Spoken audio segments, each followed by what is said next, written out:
Hello, welcome to my YouTube channel. My name is Anjogu, a PhD student specializing in maternal child health nursing. Today we'll continue with our mini-series on the fundamental of pregnancy.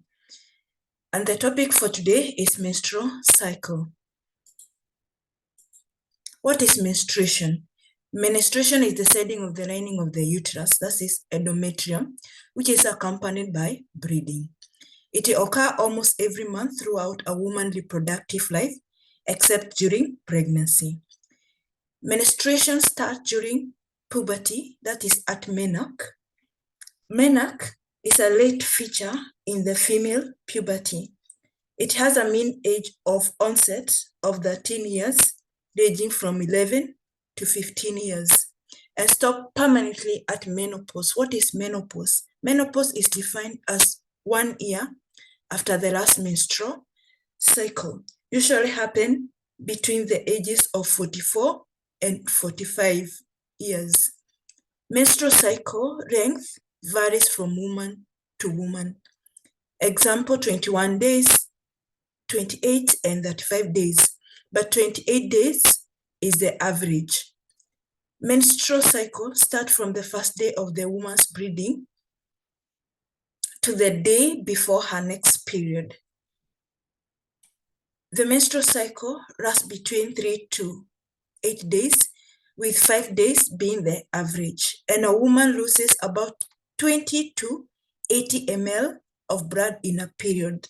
That's about 1 to 5 tablespoons. Let's talk more about menstrual cycle. Menstrual cycle is regulated by hormones such as luteinizing hormone, follicular stimulating hormone, estrogen, and progesterone. Luteinizing hormone, LH, and follicular stimulating hormone, FSH, are produced by pituitary gland, as we are going to see in the following slide.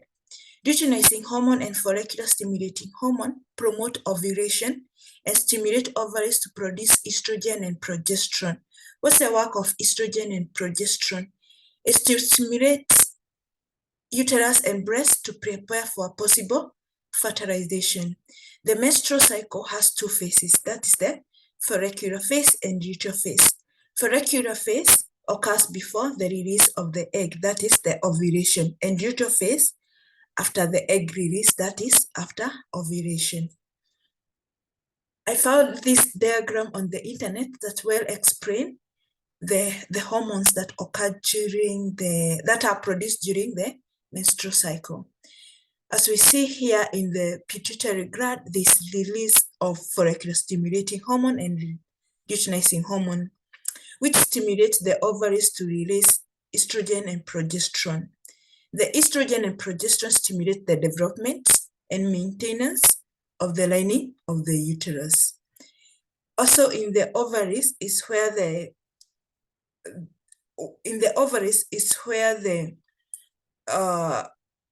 exhibit of production of estrogen and progesterone occur, so that they inhibit the production of follicular stimulating hormone and luteinizing hormone through a process of negative feedback loops. Also, this diagram, I found it in the internet and explain the changes that occur during the menstrual cycle, assuming a 20-day cycle. There are endometrial histology, hormone changes, temperature changes, and ovarian histology. We start with the endometrial histology. As you said before, there are two phases of menstrual cycle. That is the follicular phase that happens from the first day of menstruation to ovulation. Then the second phase of menstruation is the luteal phase that happens from ovulation to the 28 days, that is before the first day of menstruation of the next month. In the follicular phase, from day 1 to around day 7, this is where we see the shedding of the lining of the layer of the uterus. That's the shedding of the blood. And then from there, we see after ovulation, this proliferation of the endometrium. This is preparing for the fertilization. This is the increase of blood supply of the endometrium. Then from there, these hormone changes. In the first phase, that's the follicular phase, we see this increase of follicular stimulating hormone and luteinizing hormone, especially during ovulation time. That's between 13th and 15th day, and the average of 14 days, assuming the 20 days cycle. And then from there, in the luteal phase, the increase of progesterone and estriol. Estradiol is a form of estrogen. So the increase is to prepare the woman for the possible fertilization. Then the temperature changes. We can see in this, the follicular phase, the temperature remains stable until ovulation, where it increases slightly with 0.5 degrees. Then it remains increase until around 24 to 24 days, and then it is slightly decrease until 28 days. Then ovarian histology, we can see the formation of the maturation of follicles as the follicle matures until the release of the egg occurs during ovulation. Then from ovulation, we can see the development of corpus luteum. Then when the pregnancy doesn't occur, the degeneration of luteinizing hormone. But if the pregnancy occurs, the corpus luteum still is retained. We are going to explain more about these phases in the following slide. Menstrual cycle, as we have seen, is regulated by complex interaction of hormones, that is the luteinizing hormone, follicular stimulating hormone, and female sex hormones, estrogen and progesterone.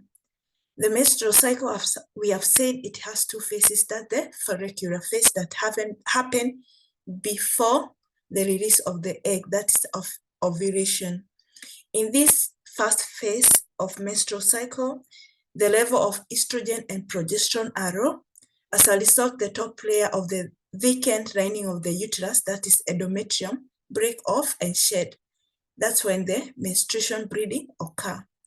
In this phase, this FSH, follicle stimulating hormones level, increases slightly, stimulating the development of several follicles in the ovaries. What are follicles? Follicles are sacs filled with fluid, and each follicle contains an egg. The FSH level decreases. Usually only one follicle continue to develop, but sometimes 2 or 3 follicles can continue to develop. Then these follicles produces estrogen, which causes the increase in estrogen. Then during ovulation, the surge of luteinizing hormone and follicular stimulating hormone levels. The LH stimulate egg release, that's ovulation, which occurs 16 to 32 hours after the surge begins. The estrogen level decreases during the surge, and the progesterone levels start to increase. Let's talk about the luteal phase. That's the second phase of the menstrual cycle that occurs after ovulation. LH and follicular stimulating hormone levels decreases. The ruptured follicles crosses after releasing the egg and forms corpus luteum, which produces progesterone. Then the work of progesterone is to maintain pregnancy. During most of this phase, the estrogen level is high. Progesterone and estrogen causes the lining of the uterus to thicken more to prepare for a possible fertilization. If the fertilization does not occur, the corpus luteum degenerates and no longer produces progesterone. And then the oxygen levels decreases. The top layer of the lining breaks down and are shed, and the menstrual bleeding occurs. If the fertilization occurs, the corpus luteum continues to function during the early pregnancy by producing progesterone, which maintains the pregnancy. This is the reference that I used. In the next video, we are going to talk about dating the pregnancy and use of terms in the obstetrics. Thank you for watching, and see you in the next one.